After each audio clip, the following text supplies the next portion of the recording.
विश्व के सभी मेरे साथियों को राजरत्न अम्बेडकर की ओर से जय भीम, नमो बुद्धाय। द बुद्धनिस्ट धम्मा के 29वें भाग में आप सभी लोगों का स्वागत है। कल के भाग में हम लोगों ने देखा कि शाक्य संघ में किस तरह से तथागत बुद्ध का स्वागत हुआ, किस तरह से शाक्यों में दो गुट पड़े हुए थे, एक विरोधियों का, एक समर्थनों का, और फिर किस तरह से तथागत बुद्ध के समर्थकों ने एक एक बेटा तथागत बुद्ध के संघ में अर्पण करने का निर्णय लिया।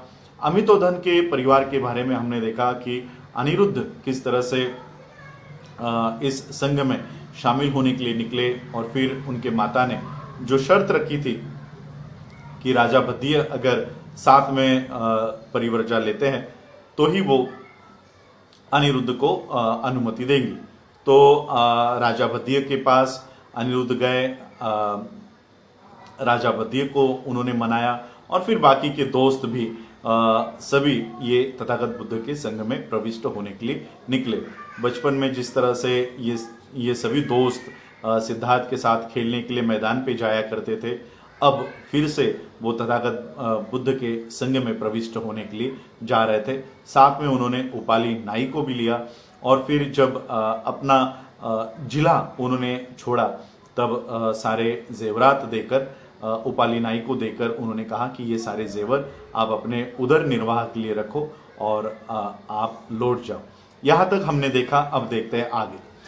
जब राजा शुद्धोधन को पता चला कि अब मेरा बेटा हमेशा के लिए जाने वाला है, तो ये ख्याल उनके दिल में आते ही, ये विचार उनके मन में आते ही वो फूट फूट कर रोने लग गए कि अब मैं अपने बेटे को ज़्यादा समय नहीं देख पाऊँगा, ये हमारी अंतिम भेंट है। तो ये सोचकर वो फूट फूट कर रो रहे थे। तब उन्होंने राजपुरोहित को और अपने सलाहकार को बुलाया। अपने सलाहकार को और राजपुरोहित को उन्होंने कहा कि आप मेरे बेटे के पास जाओ, उसे मनाओ और उसे फिर से एक बार घर लेकर आओ, और उसको फिर से एक बार परिवार में सम्मिलित होने के लिए आप लोग मनाओ। तो ये राजपुरोहित और ये सलाहकार जिस दिशा में तथागत बुद्ध गए थे उस दिशा में वो बढ़े। तथागत बुद्ध ज़्यादा दूर नहीं गए थे। राजपुरोहित ने देखा कि तथागत बुद्ध एक पेड़ के नीचे छांव में बैठे हुए हैं। तथागत बुद्ध के पास ये दोनों गए, सलाहकार और राजपुरोहित, आदर युक्त उनको नमन किया, वंदन किया, और एक और वो बैठ गए। और फिर राजपुरोहित ने तथागत बुद्ध से कहा कि हे राजकुमार, आपके पिता के भावनाओं के बारे में सोचिए, आपके पिता के भावनाओं को समझिए। आपके पिता आपके जुदाई के जो तीर है, ये आपके जुदाई के तीर उनके हृदय में इस तरह से वो घर कर गए हैं, इस तरह से उनको चुभे है कि उनके आंखों से आंसू बह रहे हैं, और इसलिए मुझे उन्होंने यहाँ भेजा है, आपको घर लाने के लिए मुझे भेजा है। और इसलिए हे राजकुमार, घर लौट चलो ताकि आपके पिता चैन से मर सके। तो आप घर लौट चलो। राजपुरोहित ने कहा कि मैं जानता हूँ, मुझे पता है आपका जो धम्म संकल्प है, ये धम्म संकल्प अड़िग है, अपरिवर्तनीय है, ये बदल नहीं सकता। आपके जो उद्देश्य है ये आप त्याग नहीं कर सकते, आप इसको छोड़ नहीं सकते, आप इसको बदल नहीं सकते, मैं जानता हूँ। लेकिन हे राजकुमार, अब आप घर से बेघर हो जाओगे, और इस विचार से ही ये जो अग्नि के जो ज्वाला है, अग्नि के जो लपेट है, इसमें मेरा दिल जल रहा है। और इसलिए मैं आपको कहना चाहता हूँ कि हे राजकुमार, आप घर लौट चलो। जिस समय शास्त्रों के अनुसार उचित समय होता है गृह त्याग करने का, वन में जाने का, वो समय जैसे ही आएगा उस समय आप भले ही गृह त्याग करके वन में चले जाओ, लेकिन अब आप हमेशा कर्तव्य की बात करते हो, और इसलिए मैं आपको कहना चाहता हूं कि आपके कर्तव्य को निभाने के लिए, इन कर्तव्यों को निभाने के लिए आप अपने उद्देश्यों का त्याग कर दो। आप अपने ही सगे संबंधियों को इस तरह से दुखी करके, उनका अनादर करके मत जाओ। कुछ देर के लिए ही सही इस पृथ्वी का, इस धरती का आनंद उठाओ, कुछ देर के लिए ही इसका आनंद उठाओ। धम्म का जो साधना होती है, धम्म की साधना, ये केवल जंगलों में ही नहीं की जा सकती। किसी साधु को, संत को अगर मोक्ष प्राप्त करना है तो वो शहरों में बैठकर भी, शहरों में रहकर भी, ध्यान साधना करके भी वो मोक्ष प्राप्त कर सकता है। मोक्ष प्राप्त करने के लिए जो जरूरी है वो है अच्छे विचार और प्रयत्न, कोशिश।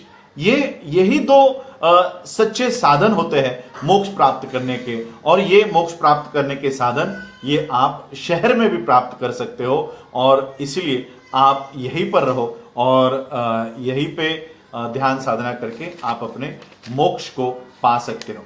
और फिर राजपुरोहित ने तथागत बुद्ध से कहा कि आपकी वजह से, तथागत बुद्ध से कहा कि आपकी वजह से राजा के दुख के लहरों से भरे हुए सागर में वो डूब गए हैं। आपके वजह से राजा शुद्धोधन दुख में डूब गए हैं, दुख के लहरों से भरे हुए सागर में, समंदर में डूबे हैं। उनकी हालात ऐसे है जैसे समंदर में कोई वृषभ, इंग्लिश में उसको ऑक्स लिखा गया है, हिंदी में हम वृषभ कहेंगे। तो कोई वृषभ जिस तरह से समंदर में डूबता है, एकदम असहाय, एकदम अनाथ होकर, उस तरह से राजा शुद्धोधन की हालात है। और इसलिए आप आओ और राजा को डूबने से बचाओ। उस रानी के बारे में सोचो जिस रानी ने पाल पोस कर आपको बड़ा किया, आपका पालन पोषण किया। उस रानी के बारे में सोचो, उनकी हालात कैसे है। उनकी हालात तो ऐसे है कि मानो जैसे किसी गाय ने अपना बछड़ा खो दिया हो, उस तरह से उनकी हालात हो गई है। और अपने पत्नी के ही बारे में सोचो, उनकी हालात तो ऐसे है कि मानो जैसे किसी हंसिनी ने अपना नर बिछड़ जाने के बाद जैसे उनकी उस हंसिनी की हालात होती है, वैसे उस हंसिनी की हालात हो गई है। उस पत्नी की हालात ऐसे हो गई है कि मानो जंगलों में किसी हाथी ने अपनी साथी को छोड़ दिया हो, अपनी हथनी को छोड़ दिया हो, ऐसे उनकी हालात है। शादीशुदा होते हुए भी एक विधवा की तरह उनको जीवन बिताने का, इस तरह का जीवन उनको मिला है। क्या आप अपने पत्नी को अपना दर्शन देकर क्या आप उनको संतुष्ट नहीं करोगे? ये सारी बातें उन्होंने, भावनिक बातें राजपुरोहित ने कही, अपने पिता को लेकर, माता को लेकर, अपने पत्नी को लेकर, ये सारी बातें उन्होंने कही। राजपुरोहित के मुंह से ये सारे शब्द तथागत बुद्ध ने ऐसे सुने जैसे कोई सदाचारी व्यक्ति सदाचरण को सुनता है।